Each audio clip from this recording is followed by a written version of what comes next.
Искам да ви споделя нещо, което не съм казала в началото.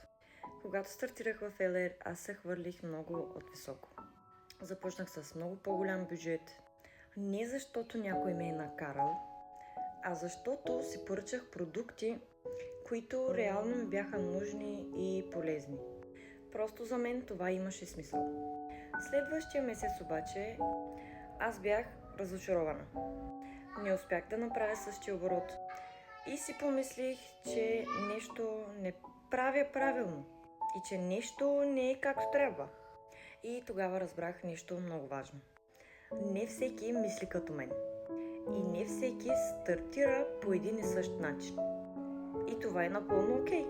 В този бизнес не е важно да се хвърлиш много от високо. Важно е всеки сам да може да си определи бюджета и финансите и разбира се своето темпо. Просто няма правилен или грешен старт. Има твоят старт. Аз просто трябваше да го науча по трудния начин.